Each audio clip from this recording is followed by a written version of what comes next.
आज के व्याख्यान में हम औरंगजेब के अन्य कार्यों के बारे में पढ़ेंगे। उसकी धार्मिक नीति तो हमने पिछले व्याख्यान में पढ़ ली थी। हमने तो औरंगजेब ने 1679 में जजिया लगाया था और 1704 में उसने परिस्थितिवश वापस दबाव इतना पड़ा उस पर कि उसको दक्कन से जजिया हटाना पड़ा।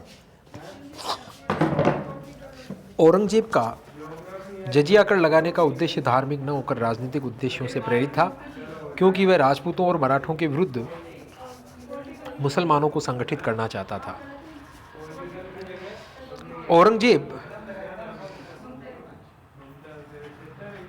के समय में काफ़ी खान लिखता है कि जजिया के तहत लाखों में इकट्ठी की गई रकम का बहुत थोड़ा सा हिस्सा भी शाही खजाने में नहीं पहुंचता था। उल्टा जजिया से हिंदू अत्यधिक नाराज हो गए। उसकी धार्मिक नीति का प्रमुख उद्देश्य हिंदुस्तान को दारुल हर्ब से दारुल इस्लाम बनाना था और उसी धार्मिक नीति के कारण मुगल साम्राज्य का पतन हुआ। व्यक्तिगत जीवन में वो सादगीपूर्ण जीवन जीता था और इस्लामिक कट्टरता के कारण जिंदा पीर कहलाता था और सादगीपूर्ण जीवन जीने के कारण शाही दरवेश कहलाता था। हमने ये भी पढ़ा था कि औरंगजेब ने गुरुवार की रात को पीरों की मज़ार पर जाना बंद करवा दिया, कब्रों पर दीपक जलाने की प्रथा पर रोक लगा दी। लेकिन एक बड़ी आश्चर्य की बात है कि उसके शासनकाल में हिंदू मनसबदारों का प्रतिशत 33% हो गया, जो कि सबसे ज़्यादा था।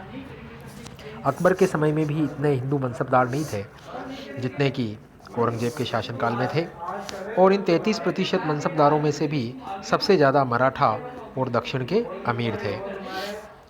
औरंगजेब कुशल वीणा वादक था, लेकिन उसने दरबारी संगीत पर प्रतिबंध लगा दिया और उसके विरोध में जब संगीतकारों ने संगीत का जनाजा निकाला तो औरंगजेब ने कहा कि इनको इतना दफन करना कि इनकी आवाज़ तक बाहर नहीं आए। औरंगजेब ने फिर 1660 में मीर जुमला को बंगाल का गवर्नर बनाकर भेजा, जिसने 1661 में कूच बिहार और 1662 में असम के अहोम शासकों को परास्त कर मुगलों की अधीनता स्वीकार करने के लिए बाध्य किया। अब औरंगजेब की राजपूत नीति को हम पढ़ें तो औरंगजेब ने अकबर के काल से चली आ रही राजपूत नीति में परिवर्तन किया, जिसके कारण उसे राजपूतों की सहानुभूति और समर्थन वो खो बैठा। ये वही राजपूत थे जो मुगल साम्राज्य के प्रमुख आधार स्तंभ थे। औरंगजेब के समय में जयपुर आमेर के अंदर मिर्जा राजा जय सिंह थे, मेवाड़ के महाराणा राज सिंह थे और जोधपुर के महाराजा जसवंत सिंह थे। ये प्रमुख राजपूत राजा थे। उत्तराधिकार युद्ध में आमेर के मिर्जा राजा जय सिंह और जोधपुर के राजा जसवंत सिंह ने प्रारंभ में दारा शिकोह का साथ दिया औरंगजेब के विरुद्ध। अतः बादशाह बनने के बाद औरंगजेब इन दोनों शासकों से सदैव आशंकित रहता था। 1678 में जमरूद पाकिस्तान अफगानिस्तान के अंदर स्थान है, वहाँ जमरूद के युद्ध में जोधपुर के महाराजा जसवंत सिंह की मृत्यु हो गई। औरंगजेब ने जसवंत सिंह की मृत्यु के बाद उसके पुत्र अजीत सिंह राठौड़ को शासक न बनाकर सिंह के बड़े भाई अमर सिंह के पुत्र इंद्र सिंह को जोधपुर का महाराजा बना दिया।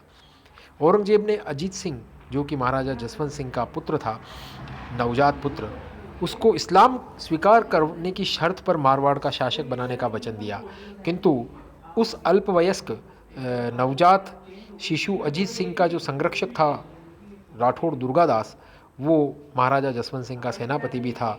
उसके नेतृत्व में, दुर्गादास के नेतृत्व में मारवाड़ के सरदारों ने औरंगजेब के इस प्रस्ताव को ठुकरा दिया और अजीत सिंह को जोधपुर का शासक घोषित कर दुर्गादास राठौड़ के नेतृत्व में मारवाड़ का स्वतंत्रता संघर्ष जारी रखा। मुगलों से राठौड़ों का 30 वर्ष का संघर्ष चला, 1679 से 1707 तक, और अंत में 1709 में औरंगजेब की मृत्यु के बाद जब बहादुर शाह प्रथम मुगल बादशाह बना तो बहादुर शाह प्रथम ने फिर अजीत सिंह को मारवाड़ का शासक स्वीकार किया। Colonel James Tod Durgadas Rathore को राठौड़ों का यूलिसीस कहते हैं। मुगलों के साथ मारवाड़ का जो ये युद्ध हुआ राठौड़ों का, उसमें मेवाड़ ने भी मारवाड़ के राठौड़ों का साथ दिया, क्योंकि अजीत सिंह की माँ जो थी वो मेवाड़ी राजकुमारी थी। बूंदी के दुर्जन शाह हाड़ा ने भी राठौड़ों की सहायता की थी।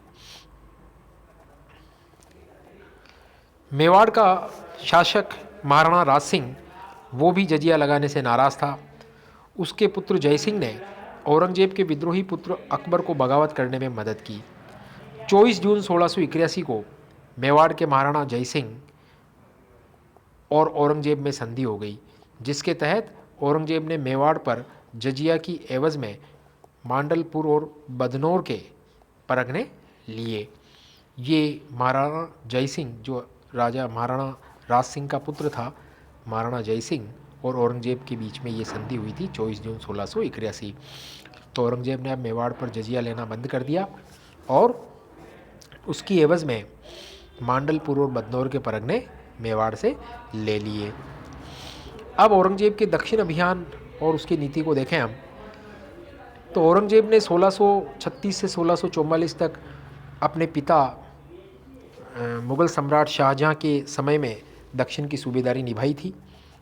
औरंगजेब दक्षिण के सूबों की सूबेदारी को 8 वर्षों तक उसने निभाया था। अतः औरंगजेब को दक्षिण की स्थिति का अच्छा ज्ञान हो गया था। दक्षिण के जो मुग़ल सूबे थे उनकी राजधानी औरंगाबाद थी और 8 वर्षों तक 1636 से 1644 तक औरंगजेब दक्षिण का सूबेदार रहा था। औरंगजेब दक्षिण के स्वतंत्र मुस्लिम राज्यों बीजापुर व गोलकुंडा का स्वतंत्र अस्तित्व समाप्त करना चाहता था। ये बीजापुर और गोलकुंडा अभी भी स्वतंत्र थे। औरंगजेब की नज़र में ये शिया राज्य थे। औरंगजेब इनको मुग़ल साम्राज्य में विलीन करना चाहता था और मराठों की शक्ति को समाप्त करने के लिए बीजापुर और गोलकुंडा को समाप्त करना जरूरी था। अतः औरंगजेब ने दिलेर खां को दक्षिण का सूबेदार बनाया। दिलेर खां ने बीजापुर के मंत्री सिद्दी मसूद को अपनी तरफ मिलाकर बीजापुर को आत्मसमर्पण की संधि के लिए सहमत कर लिया और सितंबर 1686 में बीजापुर को मुग़ल साम्राज्य में मिला लिया गया।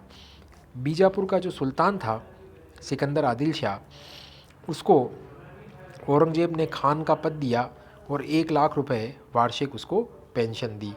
तो सिकंदर आदिल शाह को अधीनता स्वीकार कर ली सिकंदर आदिल शाह ने, उसको खान का पद दिया और सिकंदर आदिल शाह की बहन शहर बानू की शादी औरंगजेब के लड़के शहजादे आजम से करा दी गई। तो इस प्रकार बीजापुर का विलय मुग़ल साम्राज्य में 1686 ईस्वी में हो गया। 1 लाख वार्षिक पेंशन सिकंदर आदिल शाह को दी गई और खान का पद भी उसे दिया गया। उसके बाद औरंगजेब का अगला कदम था गोलकुंडा को मुग़ल साम्राज्य में मिलाना, जो उसने 1687 में पूरा कर लिया। गोलकुंडा बड़े हीरों की बिक्री का विश्व प्रसिद्ध केंद्र था। अब्दुल्ला फ़ानी नामक अफ़गान ने विश्वासघात करके गोलकुंडा के किले का फाटक खोल दिया था और गोलकुंडा में अबुल हसन कुतुब शाह जो वहाँ का सुल्तान था वो परास्त हो गया और मुग़ल साम्राज्य के अंदर गोलकुंडा का विलय कर लिया गया। अबुल हसन कुतुब शाह को बंदी बनाकर दौलताबाद के किले में भेज दिया गया। तो इस प्रकार 1687 में गोलकुंडा का भी मुग़ल साम्राज्य में विलय हो गया। अब औरंगजेब की समय में मराठों के साथ उसके कैसे ताल्लुकात रहे। मराठे जो थे महाराष्ट्र में, वो दक्षिण की जो ये रियासतें थी अहमदनगर, बीजापुर और गोलकुंडा, इनकी रियासतों में सेवा देते थे। मराठों को अहमदनगर, बीजापुर और गोलकुंडा के शासकों ने अपनी सेना में भर्ती किया था।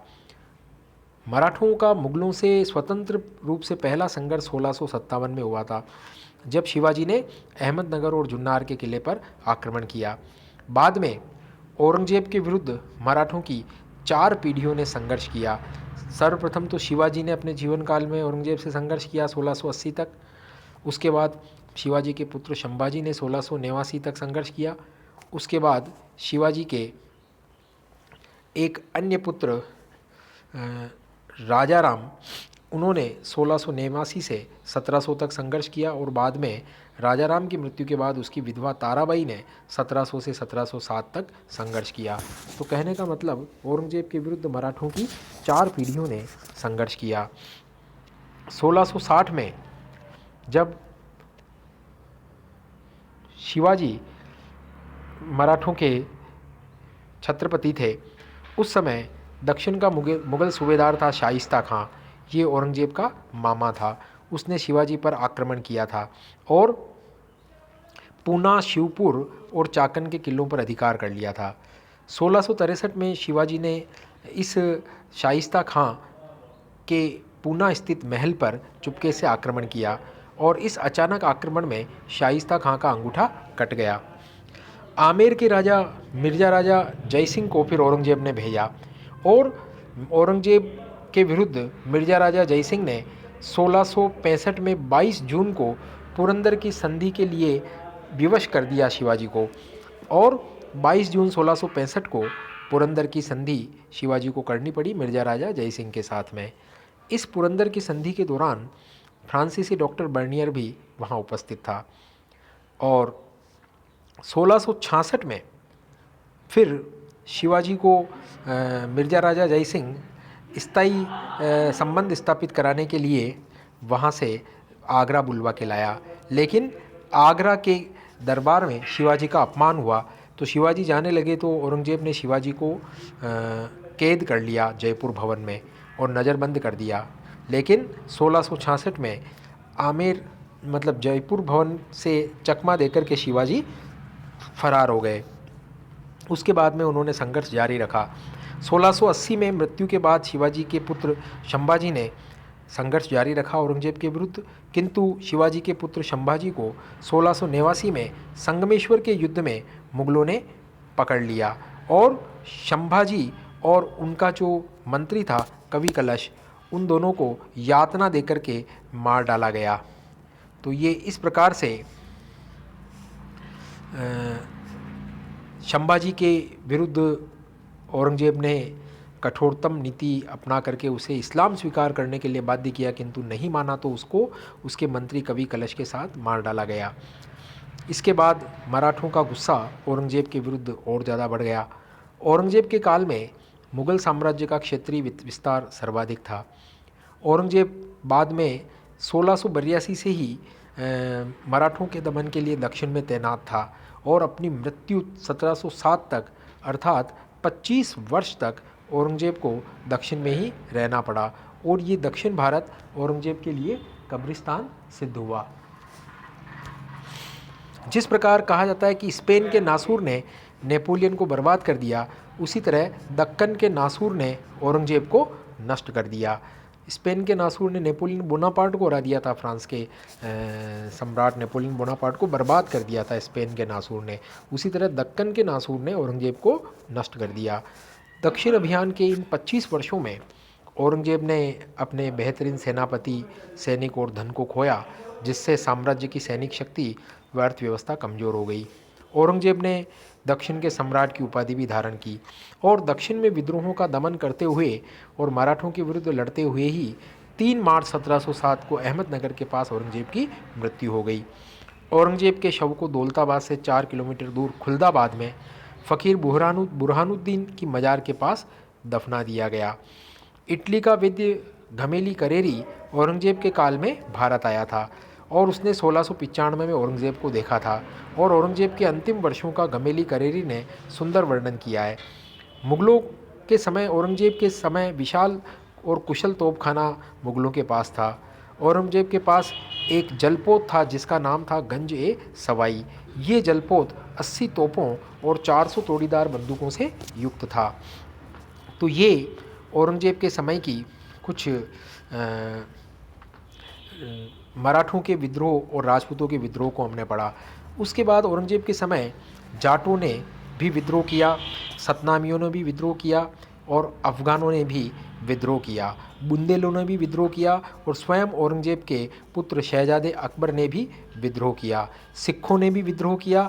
तो कहने का मतलब जाट, सिख, सतनामी, बुंदेले, अफ़गान, मराठे, स्वयं औरंगजेब का पुत्र अकबर, इन सब ने औरंगजेब के विरुद्ध विद्रोह किए। तो सबसे पहले हम जाटों के विद्रोह के बारे में पढ़ते हैं। औरंगजेब के खिलाफ पहला जो संगठित विद्रोह हुआ वो मथुरा और आगरा और दिल्ली के आसपास के बसे जाटों ने किया। जाटों ने आर्थिक कारणों से विद्रोह किया था। ये जाट अधिकतर किसान थे। इनका नेतृत्व जमींदार जाट कर रहे थे। जाट विद्रोह की शुरुआत 1669 में मथुरा के पास तिलपत के जाट जमींदार गोकुल के द्वारा की गई। ये गोकुल जाट जो तिलपत का जमींदार था उसने 1669 में औरंगजेब के विरुद्ध सबसे पहले विद्रोह किया। तिलपत के इस गोकुल जाट को हराने के लिए मुग़ल फौजदार हसन अली खां को भेजा गया और उसने गोकुल जाट को बंदी बनाकर मार डाला। जाट विद्रोह को सतनामियों ने भी सपोर्ट किया। बाद में मथुरा के गोकुल जाट के तिलपत के जमींदार गोकुल जाट के विद्रोह को जब 1669 में दबा दिया गया, उसके बाद 1685 में राजाराम जाट के नेतृत्व में जाटों ने अधिक संगठित रूप से दूसरा विद्रोह किया। अब की बार जाटों ने छापामार युद्ध प्रणाली अपनाई। राजाराम जाट ने सिकंदरा स्थित अकबर के मकबरे को लूटा और अकबर की कब्र से हड्डियां निकालकर उन्हें जला दिया।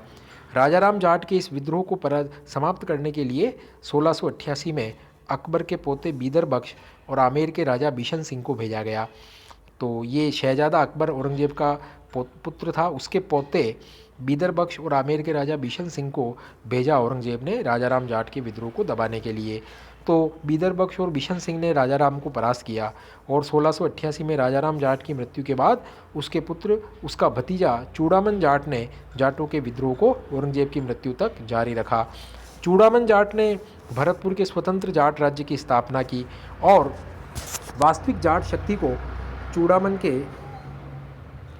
भतीजे या यूँ कहें कि चूड़ामन के भाई भाव सिंह के पुत्र बदन सिंह ने एकत्रित किया। तो भरतपुर के स्वतंत्र जाट राज्य की संस्थापना चूड़ामन के द्वारा की गई और बाद में उसे शक्ति प्रदान की गई चूड़ामन के भतीजे बदन सिंह ने।